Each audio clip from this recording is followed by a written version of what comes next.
السلام علیکم ورحمۃ اللہ وبرکاتہ۔ محترم ناظرین و سامعین، کچھ شخصیات کی زندگی خود ایک سبق ہوتی ہے اور ان کا دنیا سے جانا بھی دوسروں کے لیے ہدایت، سکون اور اللہ تعالیٰ سے تعلق کی تازگی بن کر رہتا ہے۔ ایسا ہی ایک منظر 25 جولائی 2025 مطابق 29 محرم الحرام 1447 ہجری بروز جمعہ کو دیکھنے ملا، جب ہمارے والد محترم مربی و مشفق حضرت مولانا سراج الحق صاحب قاسمی رحمۃ اللہ علیہ دنیا سے رخصت ہو گئے۔ محترم سامعین، واضح رہے کہ والد محترم 1 سال سے زائد عرصے سے صاحب فراش تھے۔ رفتہ رفتہ جسمانی کمزوری اور دیگر عوارض نے انہیں کمزور کر دیا تھا، مگر ان کی روحانی قوت، عبادات سے تعلق اور صبر و شکر کی کیفیت پہلے سے بھی زیادہ بڑھ گئی تھی۔ 2 ماہ قبل سے ان کی زبان پر ایک ہی جملہ بار بار آتا کہ انشاءاللہ اللہ تعالیٰ مجھے جمعہ کے دن اٹھائیں گے، اور جب جمعہ کا دن آتا تو ایک عجب سی کیفیت طاری ہو جاتی، دل میں ایک تشویش لیکن چہرے پر اطمینان۔ اسی کے ساتھ بقرعید کے بعد سے والد محترم نے کھانے پینے میں بھی دلچسپی کم کر دی تھی، جیسے کہ وہ اپنے رب کی طرف واپسی کی خاموشی تیار کر رہے ہوں۔ اس جمعہ کو بھی حسب معمول صبح ناشتہ فرمایا اور پھر آرام کے لیے لیٹ گئے۔ تقریباً 9 بجے میرے بڑے بھائی بازار گئے۔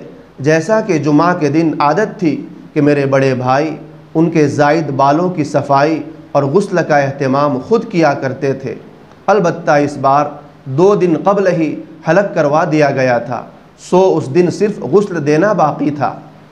صبح 10 بجے کے قریب بچوں نے پانی گرم کیا اور غسل کا عمل شروع ہوا۔ یہ بات حیرت انگیز تھی کہ اس بار انہوں نے خود ہی اپنے بدن کو آگے پیچھے کر کے صابن کا استعمال کرایا، حالانکہ پہلے ہمیں یہ کام خود کرنا ہوتا تھا۔ غسل کے بعد فرمایا، ٹھنڈ لگ رہی ہے، جلدی کپڑے بدلو۔ فوراً کپڑے بدلوائے گئے تو فرمایا، خوشبو لگاؤ۔ صبح 10 بجے کے قریب بچوں نے پانی گرم کیا اور غسل کا عمل شروع ہوا۔ یہ بات حیرت انگیز تھی کہ اس بار انہوں نے خود ہی اپنے بدن کو آگے پیچھے کر کے صابن کا استعمال کرایا، حالانکہ پہلے ہمیں یہ کام خود کرنا ہوتا تھا۔ غسل کے بعد فرمایا، ٹھنڈ لگ رہی ہے، جلدی کپڑے بدلو۔ فوراً کپڑے بدلوائے گئے تو فرمایا، خوشبو لگاؤ۔ اس کے بعد کچھ بے چینی محسوس کی اور کہا، جلدی سے بستر پر لٹاؤ۔ پھر خود فرمایا، مجھے قبلہ رخ بٹھاؤ، نماز پڑھنی ہے۔ بے چینی بڑھنے لگی تو کہا، ارشد لٹاؤ۔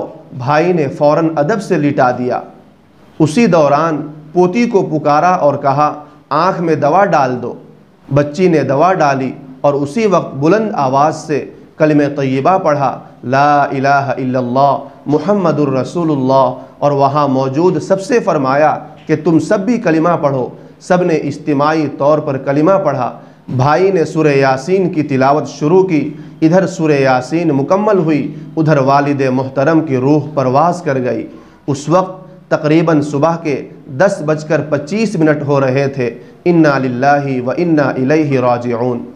ناظرین کرام، وفات کے فوری بعد بھائی نے مجھے اور اپنے بہنوئی حضرت مولانا ساجد اقبال قاسمی کو فون کیا اور خبر دی۔ یقیناً یہ خبر ایک صاعقہ بن کر مجھے کچھ دیر کے لیے مبہوت کر گئی۔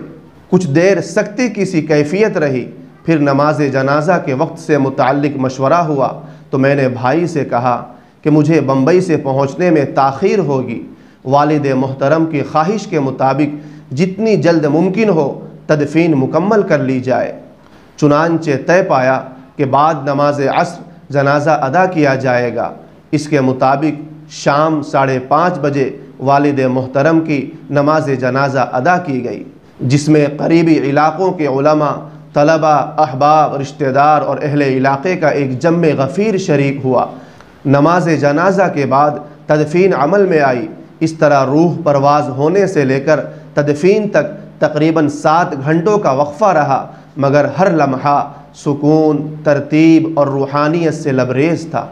محترم سامعین، جمعہ کا دن غسل، خوشبو، قبلہ رخ ہونا، کلمہ طیبہ، قرآن، وصیت پر عمل اور فوری تدفین، سب کچھ یوں محسوس ہوا جیسے والد محترم کی زندگی کے ہر پہلو کو رب نے حسن خاتمے کا تاج پہنا دیا ہو۔ سامعین، یہ محض ایک وفات نہیں تھی بلکہ ایک بابرکت رخصت تھی جو ہر اہل ایمان کے لیے عبرت و نصیحت کا پیغام لیے ہوئے ہے۔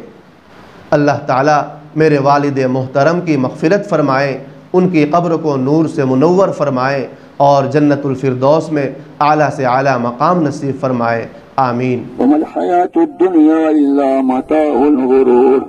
سنو، یہ دنیا دھوکے کا سودا ہے، یاد رکھو۔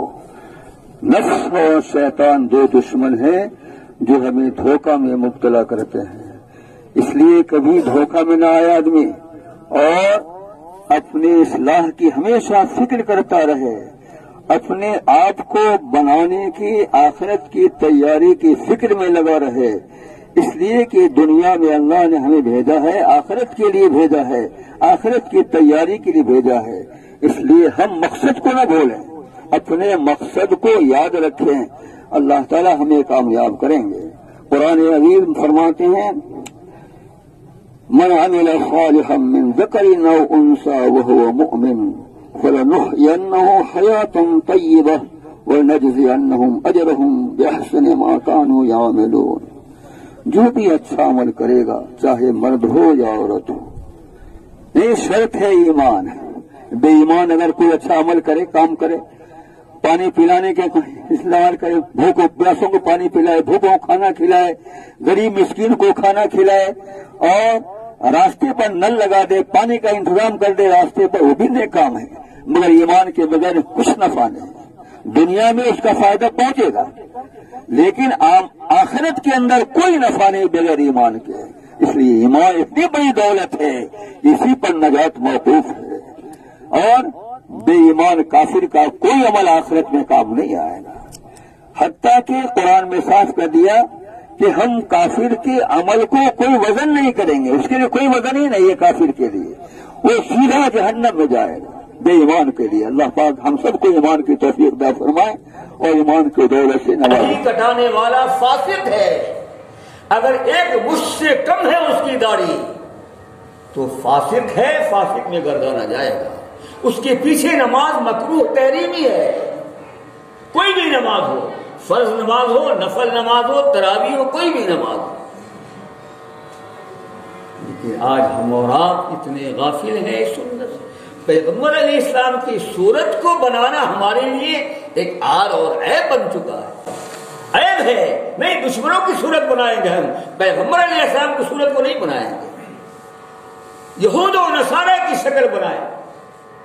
اللہ ہمیں معاف فرمائے۔